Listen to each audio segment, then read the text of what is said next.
Welcome to our second seminar. This one's going to talk about the back, the core, and some common injuries to the back and how to prevent them with a little bit of information about exercises. So let's get started.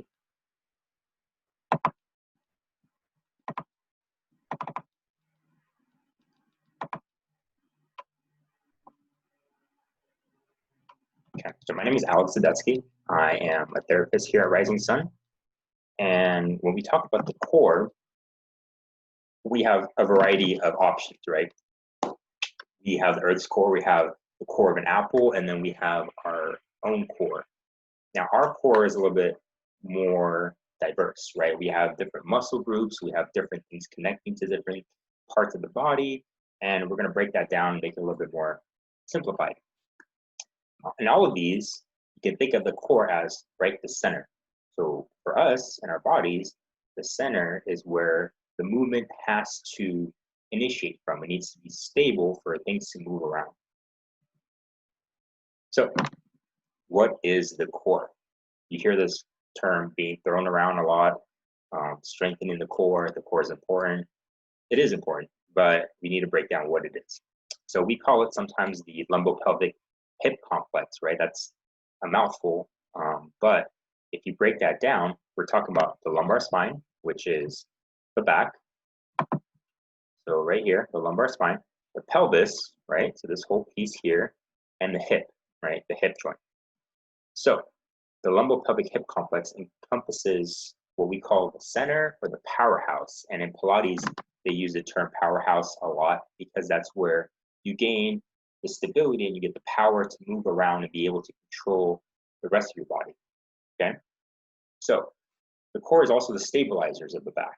So in order to get stability, you need to have a strong core that's able to be controlled by you, right? You have to be able to utilize it when you need to prevent injuries. Now, the examples as far as the muscle groups, we have the muscle of the back called the multifidi. Yeah, so here's the muscle of the back, the multifidi. And here on this model, so here's the back, right? This is the front, here's the back, and the multifidi run on each side here. And they're responsible for a lot of the stability of the back, and also they help with rotation. Then we have the transverse abdominis, which is the deep muscle of your abs, right? The front muscle groups. And here it's shown as kind of a layer muscle that envelops the back and goes from the front and it stretches towards the back.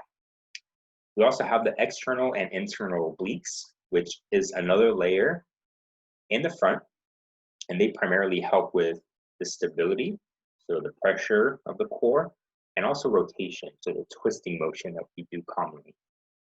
And then we also have the pelvic floor, which keeps everything up, right? This is the pelvic floor here. And then we have the glutes, which, a lot of people forget, but the glutes are part of the core because they connect into the pelvis, and everything that envelops the core has a similar fascia, right? So this structure that envelops the entire system. So we have braces also, right? External braces, they act like a core also, right? So if you're bracing yourself, you're trying to help your core, you're trying to add an external source to make your core function. Sometimes bracing is not as helpful as we want it to be because it can make your core lazy or weaker. So we want to make sure we strengthen our own core and not have to rely so much on the bracing. Sometimes it's inevitable, sometimes you need it for that initial acute phase, but overall the goal is to have your own core be strong. So this is my favorite slide. I think most importantly, we want to talk about what are the muscle imbalances? What is the posture that can be associated with having more back pain or being prone to back pain? The most common thing I see and we see in the clinic is the forward tilted pelvis or the anterior tilted pelvis, meaning if this is your pelvis, right? So if it sits like this, if you sit for a long time, right, eventually the front muscles are going to get tight, the hip flexors, and it's going to pull the pelvis more forward. Now, if you have a closed system where the pelvis, right, pelvis and the back are connected, right? So you have pelvis, the back, they're connected, right? So if this one goes forward, this is going to consequently go back. So that's why we talk about the importance of the hips and the back together. So what happens with this posture is that you have a tight front structure, which is here labeled as the iliopsoas. So the hip flexor muscles get tight when you sit. The back muscle groups here also get tight because you have that extension here of your back. So this muscle group gets shorter and tighter. And that's where sometimes you commonly get up from a chair and you're wondering why my back is sore, why is it tight? That's probably why. And then when you have this structure that's tight in the front, you also have weakness that develops. Now, we commonly see here, you can see kind of that pooch effect, like the stomach kind of pushing out. And a lot of times that can be because the abdominals are not holding very strongly. The control's not there. So the abdominals can be weakened. Okay, we also have the glutes. We talked about the glutes. The glutes can also be weakened because since the glutes come up right here towards the back, if the pelvis starts going forward, it's going to start lengthening these muscles. And when the muscle is long, you don't have as good of an interaction of the fibers. So they're long. Now you see there's less cross-link fibers here. So you don't have a good contraction. Okay, you want good cross-linking because that's where you get force produced. Okay, so we can address this pattern by stretching the tight muscles. So looking at what are the muscles that are tight, and we have to strengthen the muscles that are weak or lengthen. So here's another example to the right. If the pelvis is forward, it's going to cause an extension of the lower back. So that's where the equilibrium needs to be established. Muscles that are too long are not going to be strong. Okay, so that's kind of a rule of thumb. So as PTs, how can we help and how can you help yourself also? If you're not seeing a physical therapist, what are some of the things that you can look for and some of the things that you can do to help yourself prevent back pain or at least keep it from getting to a chronic state? And we'll talk about that a little later. So flexibility is number one. Make sure that you're stretching. Strength, endurance. So doing activities that will strengthen the right muscle groups, right? You don't want to strengthen muscles that are already tight because that's just going to tell them, you know what? It's good to strengthen.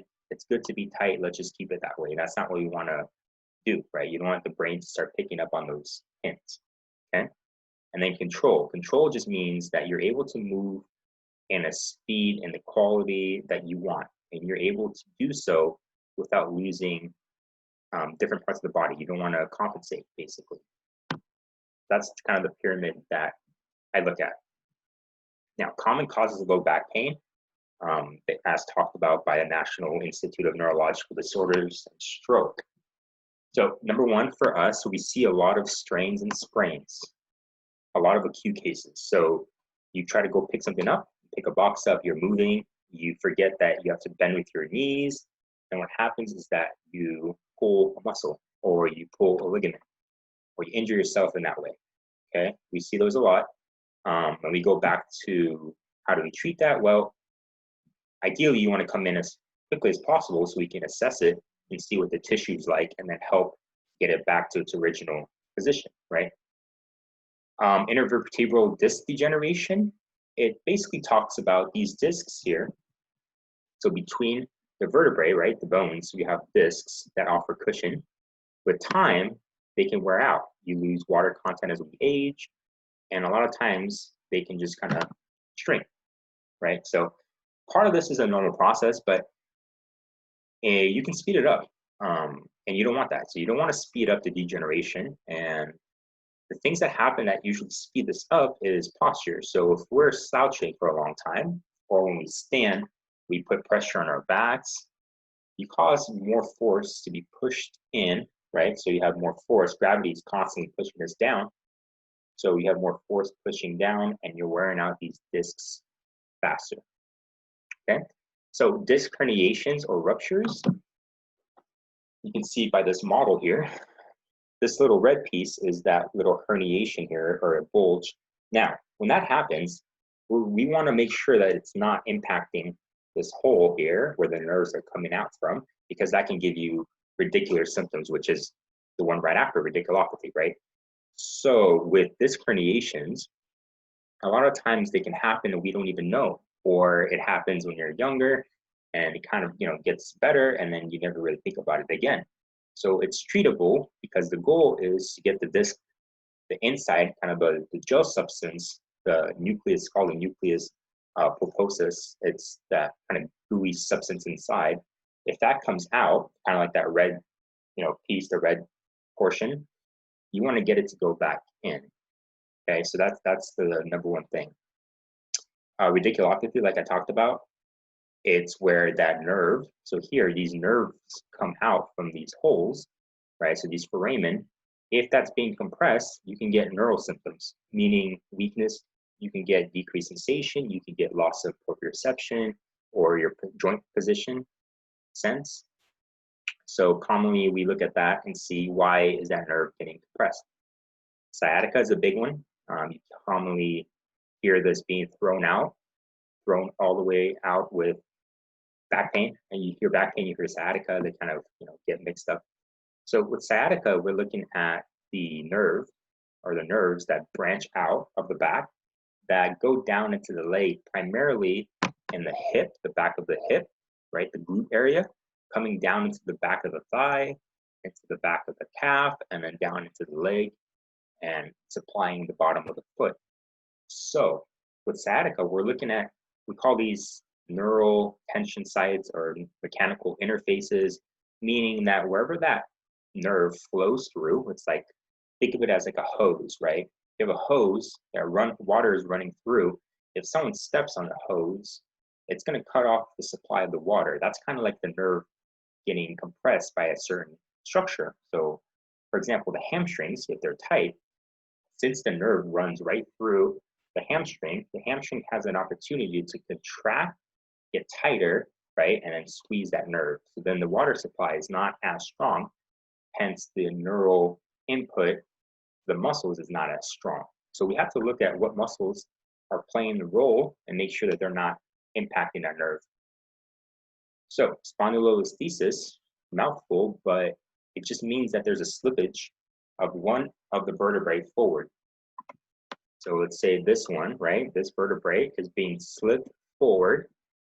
Now there's obviously, what we look at is what are the forces and why are they pushing everything forward, right? So a lot of times in people that participate in a lot of dance, ballet, aerobic, things like that, with a lot of extension-based activities like gymnasts. So those that extend their back for a long time sometimes can get that slippage forward. We just have to make sure that when we treat that, we have to strengthen the stuff in front to kind of push everything back. Traumatic injuries, fractures. Stenosis just means that the narrowing of a specific foramen or a specific hole. So here, these ones that we talked about, right? So these are the foramen right here. And stenosis can happen when there's a growth here, anywhere in here, that blocks the opening, and it can impact this nerve that comes right through that. And that's where you can get the radicular symptoms. Stenosis is not something we can directly treat. We're not going to decrease the actual stenosis, but we can help to open up that space so it doesn't get worse. And then skeletal irregularities can be anything from an extra vertebrae, a fusion of vertebrae together. It can be scoliosis, things like that.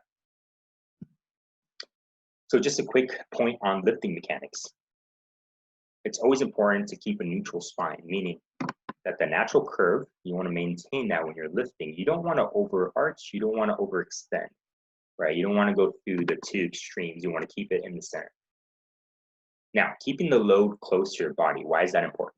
Well, if you look at this quick diagram here, if this is the weight and this is my arm and I'm lifting it, this distance between that arm or the weight and the fulcrum, which is where we're bending from, which is the waist here, if that distance is long, so you're holding the weight further away from your body, there's more force that your back or whatever muscles here, they need to exert to get that weight up. Now, if the load is closer, this lever arm, right, this arm here, gets shorter and there's less force that you need to use. So basically it makes it easier on you. Number two, we want to talk about bending with the hips and the knees. So you don't want to bend and lift when your knees and your hips are locked, right? Because then your back is going to do most of the work. We want to make it easy on the back, so we're going to bend our knees, bend our hips, and lift. Twisting, right? Avoid twisting when you're lifting because the back, especially the low back, does not like the combination of lifting, right, bending with twisting. So that bend forward or the extension and the twist at the same time. So if you have something that you need to pick up that's on the side, turn your whole body and lift it up instead of facing forward and then twisting and picking it up. And lunging, sometimes lunging is important when you have a narrow space and you need to pick something up. I'd rather go for a lunge in that position. So the only thing that you can do with these is just to practice, right? Every chance you get, whether it's a heavy weight or a remote or something that's light, practice squatting down or lunging. So why is physical therapy important? Well, low back pain is one of the most common reasons to visit a physician. 80% of the population will have some sort of back pain at one point. So it's very, very common. And the cost of back pain, whether it's direct or indirect, is about $238 billion. So a lot of money is spent on treating back pain. Now, early referral to PTs, so physical therapists with back pain, is number one, you don't have to utilize as many resources, whether it's imaging, injections, medicines, and also there's about 60% lower costs of back pain.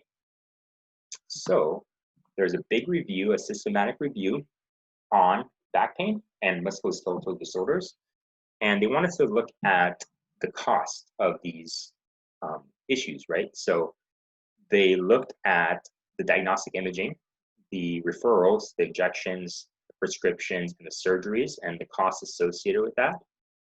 And what they found, or what was suggested, was the US usually suggests delaying PT for up to 6 weeks after symptoms begin. So you start having back pain, and kind of the common or the prior recommendation was that you should wait, for about 6 weeks to go see a PT. What this study was looking at is if you have early access to PT within about 1 to 4 weeks of onset of pain, that's where you get the optimal outcome. And ultimately, as PTs, we look at preventing the back pain from turning into a chronic condition. So when it becomes chronic, you have other variables that come into it, whether it be emotional, cognitive, other factors that lead into a harder condition to treat. So with 14 studies that they looked at with neck pain and back pain, there are about 280 to 431,000 subjects. So it's a very big study. And what they found was low back pain related expenses were about $2,736 less per episode if you get PT within the first 2 weeks. So meaning early PT is better. It'll cost less, right? There's also less medical utilization. So you don't have to go get as many images, doing all these extra things if you don't need to, right? Sometimes you do, and sometimes you need referrals, and sometimes you need to get treatment from other specialties, right? So that's important. But if the back pain is something that's treatable, especially in the very beginning, you can avoid those extra costs. And there's also no evidence of increased risk from early PT. So if you're wondering, is it risky to go get treated when it's inflamed or in the very beginning? No, that's not what they found. So quick exercise examples. There are so many, but I just wanted to show a few. So planks, different planks, whether forearm, push-up positions are very important because not only are they teaching you how to maintain a neutral spine, right? They're trying to maintaining that curvature, but you're also kind of contracting not only your glutes, your abs, kind of the back muscles there. It's a entire approach. It's a whole body approach. We can talk about bed bug position or tabletop position, where here the goal is to make sure that you're pressing down into the mat, maintaining that core or the powerhouse. And out of this position, when this is stable, you can move your legs around, you can move your arms around while maintaining that control. And that's kind of a lot of Pilates movements are done this way, where you have that control from the center. this one, right? So we talked about how the front of the hip can get really tight. Well, to stretch that, we do a hip flexor stretch where you can put a pillow or a cushion on the ground or a mat. You put one knee on the mat, you put one foot forward, and then you lunge in to get that stretch in the front of your thigh. A very, very common exercise prescribed. Here's some more planking, and then the hamstring stretch, right? So right back here, we want to make sure we're stretching that hamstring because, like we talked about earlier, the hamstring is a muscle that can get tight if we sit. And also, you have that sciatic nerve that runs through, and you don't want the hamstring to compress that nerve. So another few exercises here.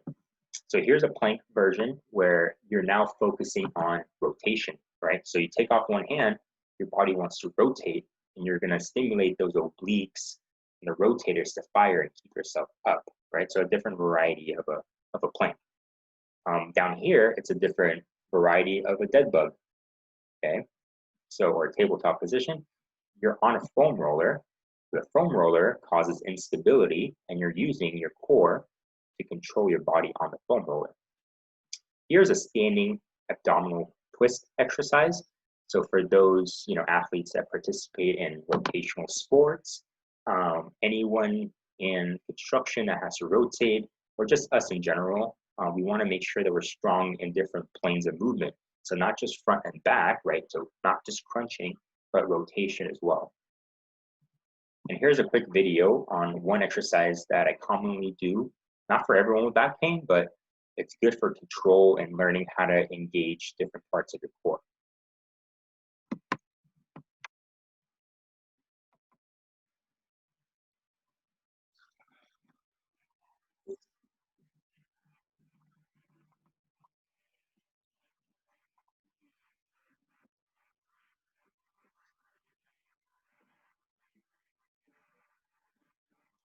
So a Swiss ball or a yoga ball is very, very handy. You can sit on it, you can use it for exercise.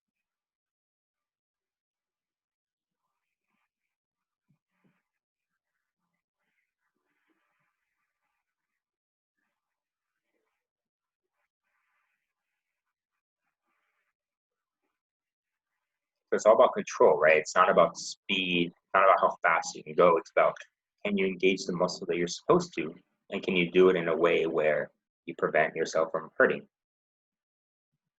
Now, so I like this picture because it talks about how the six pack, right? The six pack, the rectus abdominis, the one in the center, or the most superficial one, is not the main muscle group that we're talking about, right? We think of that muscle, it's important, but it's not what we consider part of the core necessarily, as far as a PT standpoint. Take home messages, right? So number one, seek treatment sooner rather than later, whether it's an in-person, virtual, somehow get seen for your back pain. Because like we talked about earlier, we want to avoid making it into a chronic condition. Physical therapy, our job is not only to reduce your pain. Yeah, that's very important, but it's about education, about teaching you how to manage your own pain. So when and if it comes back, you're able to quickly address it without wasting any time, without wondering, what do I do? The posture and the muscle imbalances are a big key component in demonstrating what back pain it is, how can I manage it, and what do I need to do to make sure that it doesn't come back. So like we talked about, there's different positions of the pelvis, and it can impact the lower back. And the core, again, is not just the six pack. So that's just a quick rundown of the back and the core. There are a lot more exercises we can talk about, a lot more things that we can share. And we have some of that stuff on the Instagram page if you want to look at some exercise examples. That's here. We have the Facebook on here. Look on our website if you want. We will post the seminars on there. And also the telehealth stuff is on there as well. You could always email us, call us. Biggest thing is if you're exhibiting pain or you've had back pain before, we want to make sure that we customize a program that will help you down the line, or even currently if you're having back pain with all the sitting that everyone's doing. So thank you for joining me, and we will be back for another seminar on the shoulder.